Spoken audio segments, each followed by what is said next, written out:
Assalamu alaikum wa rahmatullahi ta'ala wa barakatuhu. Alhamdulillahi rabbil alameen. Salatu wa salamu ala ashrafil anbiya'i wal mursaleen wa ala alihi wa sahbihi ajma'in. Alhamdulillah, இந்த நூற்றாண்டினுடைய கல்வியிலே புரட்சி செய்த பல சமூக சேவைகள் செய்யக்கூடிய புரட்சியாளர்களை பார்த்து கொண்டிருக்கக்கூடிய அந்த வரிசையில் இன்று நாம் பார்க்கக்கூடியவர்கள் கல்வி பெருந்தகை ஜமால் முகமது சாஹிப் அவர்கள். அன்பார்ந்தவர்களே, ஒரு மனிதர் பெரிய உயரத்திற்கு வருகிறார் என்றால் முக்கியம் அவருடைய ஆர்வம் என்பதாக நாம் கவனிக்க வேண்டும். ஜமால் முகமது சாஹிப் அவர்கள் அவர்களுடைய ஆரம்பத்தில் இருந்தே திருக்குர்ஆனை மனனம் செய்வதில் மிகவும் ஆர்வமுடையவர்களாக இருந்தார்கள். அதிகமாக அதனை ஆர்வப்பட்டு மனப்பாடம் செய்து கொண்டிருந்தார்கள். அதே சமயத்திலே கல்வியில் முதன்மையானவர்களாக இருந்தார்கள். எல்லா பாடத்திலும் அவர்கள் முதல் வரிசையில் தேர்ச்சி பெற்றிருந்தாலும் சில உடல்நல குறைவு காரணமாக அவர்களால் பள்ளி கல்வியை தொடர முடியவில்லை. நாம் இங்க கவனிக்க வேண்டிய விஷயம், பள்ளி கல்வியை தொடர முடியவில்லை என்றாலும் அவர்களுடைய ஆங்கில புலமை என்பது மிகவும் அசாதாரணமாக இருந்தது. எந்த அளவுக்கு என்று சொன்னால், ஒரு முறை பொருளாதார ரீதியான ஒரு நெருக்கடியை ஆங்கிலேயர்கள் அவர்களுடைய ஆட்சியில நம்மளுடைய இந்தியாவில் கொண்டு வராங்க. அந்த பொருளாதார நெருக்கடியை எந்த வல்லுநராலும் கண்டுபிடிக்க முடியல. ஜமால் முகமது சாஹிப் அவர்கள் அதனை உணர்ந்து இங்கிலாந்து சென்று அந்த அரசிடம் பேசி அந்த கொள்கையை நீக்கினார்கள் என்று சொன்னால், அவர்களுடைய பள்ளி கல்வி தடைபட்டாலும் அவர்களுடைய அறிவாற்றலை நாம் உணர்ந்து கொள்ள வேண்டும்.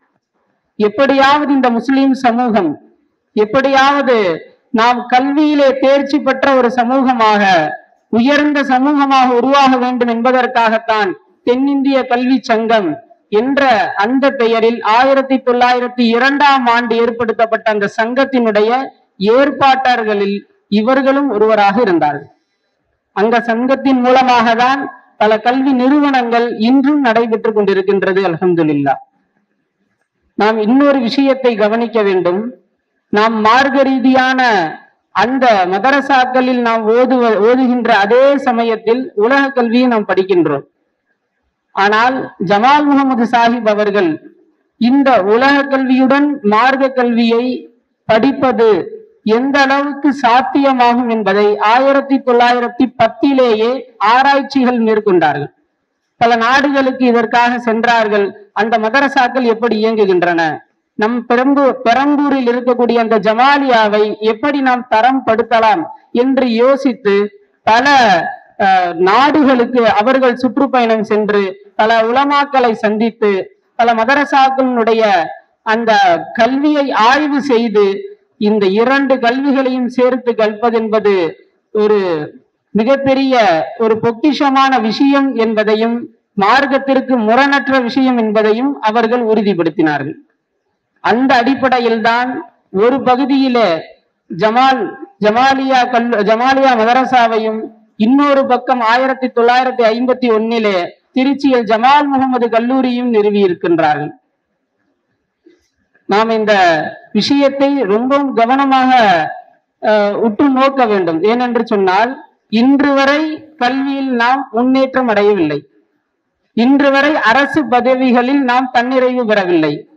இப்பொழுதுதான் நமக்கு ஒரு விழிப்புணர்வு வருகிறது. எப்படியாவது நம்ம இந்த அரசு பதவிகள்ல நம்ம வந்துடணும், நம்ம எல்லாருமே ஒரு பெரிய படிப்புகளை நம்ம படிக்கணும் அப்படிங்கிற அந்த விழிப்புணர்வு இப்பதான் வருது. ஆனால் நம்முடைய முன்னோர்கள் ஒரு 100 ஆண்டுகளுக்கு முன்பாக, ஒரு 100 ஆண்டுகளுக்கு முன்பாக அதனுடைய முயற்சியை கையில் எடுத்தார்கள். ஆனால் அதனுடைய வெற்றியை அனுபவிக்க முடியாத ஒரு சமுதாயமாக இன்று வரை நாம் இருந்து கொண்டிருக்கின்றோம்.